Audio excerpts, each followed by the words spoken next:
नमस्कार, सारा प्रणाम। मैं हूं अरुण कौशिक और आप देख रहे हैं क्राइम रिपोर्ट, अपराध जगत का डेली पर्दाफाश। इससे पहले कि अपराध जगत की खबरों के साथ आगे बढ़ें, सबसे पहले नजर डाल लेते हैं आज की सुर्खियों पर। आखिर कब टूटेगी कुंभकर्णीय नींद, थमने का नाम नहीं ले रहा बुजुर्गों की हत्या का सिलसिला। आईबी के अलर्ट से सख्त में आई एजेंसियां, अब हुस्न की मलिकाएं मचा सकती हैं तबाही। और दूध से रहें दूर, दूध पर पड़ी मिलावटखोरों की नजर। क्राइम रिपोर्ट में अब नजर डाल लेते हैं अपराध जगत की खबरों पर। जिंदगी के लिए मुंबई जितना खूबसूरत शहर है, उतना ही मौत के लिए बदसूरत। पर बात यहां आपाधापी में फंसे लोगों और हाशिए पर पड़े बुजुर्गों की नहीं हो रही। बुजुर्गों की अनदेखी तो है ही एक सामाजिक समस्या, पर मुंबई पुलिस के निकम्मेपन ने भी कुछ कम कहर नहीं बर पाया है सीनियर सिटीजन्स पर। एक महीने में 4 बुजुर्ग महिलाओं की हत्या ने मुंबई पुलिस के वजूद पर गंभीर सवाल खड़े कर दिए हैं। यदि आप मुंबई पुलिस के भरोसे हैं, चप्पे चप्पे की निगरानी के उसके दावों पर विश्वास करते हैं, तो आप अपनी जान के दुश्मन खुद हैं। जी नहीं, चौंकने की जरूरत नहीं, बात पक्की है। कहीं भी कभी भी धमाके हो जाते हैं और स्कॉटलैंड यार्ड से अपनी तुलना करने वाली मुंबई पुलिस बस ड्यूटी बजाती रह जाती है। पर बात दहशतगर्दों पर लगाम लगाने तक ही सीमित नहीं है। बड़ी बेशर्मी और ईमानदारी से खुद गृह मंत्री पी चिदम्बरम मान चुके हैं कि देश की सुरक्षा और जांच एजेंसियां धमाकों को रोक नहीं सकती। और वहीं दूसरी ओर सूबे के गृह मंत्री आर पाटिल के सुरमा गली मोहल्ले के चोरों चक्कों से मात पर मात खाते जा रहे हैं। और बात राह चलती लड़कियों को छेड़ने भर की भी नहीं है। शहर में बुजुर्गों का जीना मुहाल हो गया है। एक महीने के भीतर 4 बुजुर्ग महिलाओं की बड़ी बेरहमी से हत्या कर दी गई। एक्चुअली ये घटना 10 बजे से 3 बजे के बीच में हुई है। इसमें लैंड लेडी मिसेस सूचक और उनका एक नौकर बागवे करके है, they have been murdered. Basically इसमें 2 जो बाकी सर्वेंट्स है, those are missing. We are focusing on that. बहरहाल जिंदगी भर जूझने के बाद बारी जब आराम से अपनी मेहनत का फल खाने की आई, तो उस पर भी ग्रहण लगने लगे। मुंबई पुलिस नींद में ड्यूटी बजा रही है, इसीलिए घरों के नौकर चाकर अपराध के रास्ते अमीर बनने का सपना संजोने लगे हैं। महीने के शुरुआत में ही शांताक्रूज पश्चिम में एक बुजुर्ग महिला की हत्या की खबर से शहर सन रह गया। इस मामले में नौकर सहित 4 आरोपी गिरफ्तार कर लिए गए। पुलिस अभी अपनी पीठ थपथपा ही रही थी कि जुहू से दोहरी हत्या की खबर ने महानगर को झकझोर कर रख दिया। यहाँ बुजुर्ग महिला के साथ उसका वफादार नौकर भी मार दिया गया। लूटपाट का प्राइमा फेसी जो इन्फॉर्मेशन मिल रहा है, ये घर में कैश या ज्वेलरी रखते नहीं थे, ऐसा इन्फॉर्मेशन है। लेकिन फिर भी घर में जो सीन है उसके हिसाब से चोरी के लिए किया होगा, ऐसा प्राइमा फेसी लगता है। इस मामले में पुलिस ने 2 नौकरों सहित 4 आरोपियों को सलाखों के पीछे धकेल दिया। अभी यह खबर बासी भी नहीं हुई थी कि जुहू के आनंद सोसाइटी से फिर एक बुजुर्ग महिला की हत्या की खबर ने लोगों के होश उड़ा दिए। इस मामले में अब तक कोई गिरफ्तारी नहीं हो पाई है। नाकामी से पुलिस मुंह चुरा ही रही थी कि विक्रोली के कन्नावर नगर में एक और बुजुर्ग महिला को मौत के घाट उतार दिया गया। कल दोपहर 1:30 बजे तक ये औरत, उधर एक मच्छी बेचने वाला आदमी आके गया था। बहुत सारे वेंडर्स आते जाते उधर रहते हैं और 1:30 बजे तक आजू बाजू के लोगों के साथ बात करती थी। 1:30 बजे के बाद लोग ऐसा बोलते हैं कि वो अंदर चली गई और आजू बाजू वाले लोग। और 5 बजे उसका भांजा जब आया तो उसने देखा कि घर में वैसा तो उसको माहौल देखा नहीं, क्योंकि बहुत सारा चीज़ें इंटैक्ट थी। कपाट वैसे की वैसे ही था और वन रूम किचन का ये फ्लैट है, छोटा सा फ्लैट है। और घर में ब्लड शेड वगैरह ऐसा उसको कुछ दिखा नहीं। और फ्रेशली किसने वॉश किया है रूम, ऐसा उसको लगा। बहुत सारा पानी वगैरह उधर पड़ा था इधर उधर। तो जैसे उसने देखा और फिर वो जो औरत है जिसका भी डेथ हो गया है, मर्डर हो गया है, उसको उठाने का कोशिश किया कि जैसे कि वो सो रही थी, ऐसा उस हालत में वो कल्प्रिट ने उसको छोड़ के गया था। मकसद यहाँ भी लूटपाट का था और वारदात को अंजाम देने वाले भी नौकर ही थे। इस संगीन मामले में भी पुलिस अब तक किसी को गिरफ्तार नहीं कर पाई है। हाँ, अंदाज वही है। ज्यादातर मामलों में पुलिस जांच का वही सरकारी जुमला उछालती रही, जिसे उछालना वह अपना जन्मसिद्ध अधिकार समझती है और जिसे दोहराए बगैर उसका काम नहीं चलता। राजीव सिंह, क्राइम डेस्क, समय, मुंबई।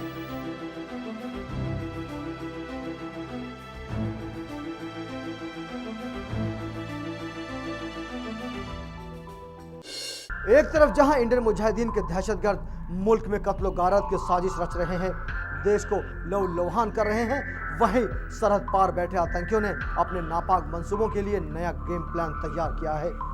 हुस्न की मलिकाएं अब मौत का पार्सल बनकर हिंदुस्तान में कोहराम मचाने आ रही हैं।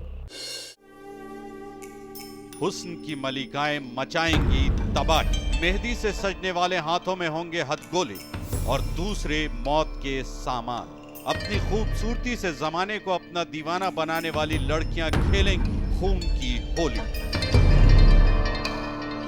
खुफिया एजेंसियों से मिलने वाली जानकारी के अनुसार लश्कर तैयबा प्रशिक्षित महिला दहशतगर्दों की मदद से देश के अलग अलग महानगरों में भयानक हिंसक घटनाओं को अंजाम देने की कोशिश में जुट गया है। औरतों को यूज हुआ था एलटीटीई के द्वारा राजीव गांधी की हत्या के लिए। अन्य केसेस में भी अन्य देशों में औरतों का सुसाइड स्क्वाड जो है वो यूज किया गया था। एलटीटीई इसको बड़े पैमाने पे यूज कर रही थी और चूंकि एलटीटीई ने उसको यूज किया था श्रीलंका में, तो ये वाजिब बात है कि एलएनटी भी जो है, चूंकि उसका प्रयास है नए तरीके खोजने का, तो इससे वो जरूर इंस्पायर्ड होकर इस प्रकार का कुछ मेरे ख्याल से दस्ता भेज सकती है। सेना की एक रिपोर्ट में भी खुलासा किया गया है कि वैसे तो पूरे देश में महिला आतंकियों की मदद से धमाके करने की साजिश में लश्कर जुटा हुआ है, पर कश्मीर में प्रदर्शनकारियों के साथ लश्कर की इन महिलाओं के तालमेल से घाटी में भयानक हादसे हो सकते हैं। लश्कर अपने नापाक इरादे को अंजाम देने के लिए सुरक्षा बलों के शिविरों और चौकियों के करीब इन लड़कियों की मदद से हिंसक कार्रवाई करना चाहता है, ताकि उग्र प्रदर्शन झेल रहे सुरक्षा बलों को जवाबी कार्रवाई के लिए मजबूर किया जा सके। हमारी जो पुलिस एजेंसीज और इंटेलिजेंस एजेंसीज हैं, उनको न केवल ये एक प्रकार से एक्सरसाइज करनी चाहिए, हमेशा खोजते रहना चाहिए कि कौन सा नया तरीका अपना रहे हैं। गणेश उत्सव के दौरान खुफिया एजेंसियों ने कुछ ऐसी ही चेतावनी जारी की थी। रिपोर्ट के अनुसार देश के दुश्मन आतंकी महिलाओं की गोद में बच्चे की शक्ल वाले विस्फोटक से भरे खिलौने देकर उन्हें भीड़ भाड़ वाली जगहों पर भेज किसी बड़े आतंकी साजिश को अंजाम दे सकते हैं। गणेश उत्सव के दौरान तो आतंकी अपने नापाक मंसूबों को अंजाम देने में नाकाम रहे, पर यह मानना भूल होगी कि दहशतगर्दों का इस रणनीति से मोह भंग हो गया। ज्यादा से ज्यादा लोगों को हिंसा का शिकार बनाने के लिए लश्कर की नई रणनीति है ये। भारत उनका टारगेट हमेशा रहा है और वो कुछ समय के लिए एंगेज नहीं थे, लेकिन उनको याद हमेशा रहेगा कि यहाँ पे उनको किसी तरह से उत्पात मचाना अत्यंत आवश्यक है। और ऐसे समय में जबकि धार्मिक भावना भड़काने का एक मौका मिल सकता है इस प्रकार का विस्फोट करके, मुझे लगता है कि इस प्रकार की वो चेष्टा जरूर करेंगे। ऐसे माहौल में सुरक्षा कर्मियों की चुनौतियां बढ़ गई हैं। अपने काम को अंजाम देने में उनकी छोटी सी चूक भी अमन के दुश्मनों को फायदा पहुंचा सकती है।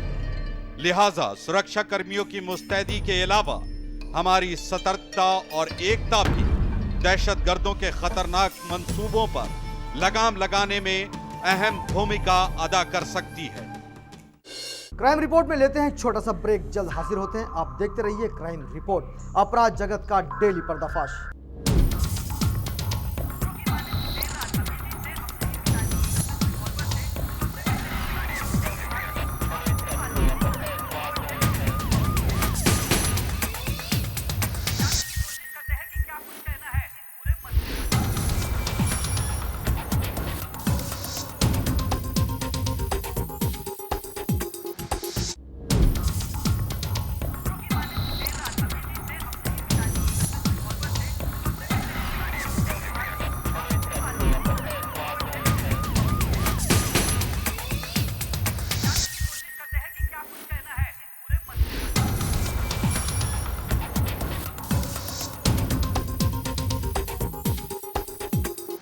क्राइम रिपोर्ट में आपका एक बार फिर स्वागत है।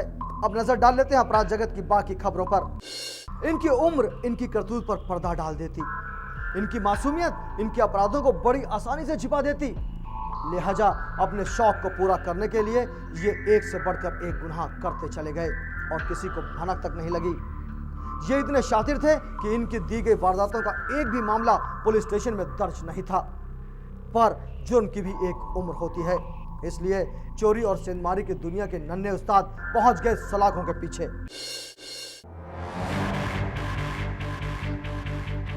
इनकी उम्र पर मत जाइए, इनके गुनाह आपके पैरों तले जमीन खिसका सकते हैं। जी हाँ, जिस उम्र के बाकी बच्चे जहां पढ़ाई लिखाई से अपनी किस्मत संवारने की जद्दोजहद में लगे रहते हैं, वहीं ये कल तक चोरी की अपनी कला से नालासोपारा में सनसनी मचाए हुए थे। नई पीढ़ी के ये चोर चोरी किसी मजबूरी में नहीं करते थे। शराब और मौज मजे के अपने शौक को पूरा करने के लिए ये चोरियों को अंजाम देते थे। तीनों ही लड़के और जो चौथा लड़का हितेश है, ये चारों भी तो अलकापुरी नालासोपारा ईस्ट में इधर जो चौल सिस्टम है उधर तो रहते हैं। ऐसा है ये रात में तो कोई घर पे नहीं है तो जो घर को ताला है वो ताला तोड़कर अंदर घुस जाते हैं। तो स्क्रू ड्राइवर या हथौड़ा या पत्थर से भी ये तो तोड़ते हैं।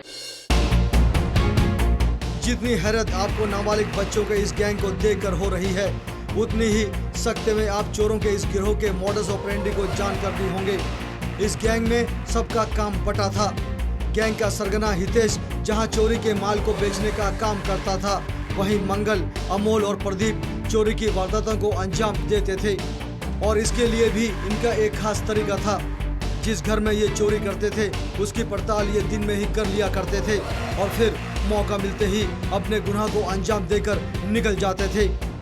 जमाने को शक न हो इसलिए चोरों का यह गिरोह ताला भी पत्थर से तोड़ा करता ताकि तेज आवाज न पैदा हो सके।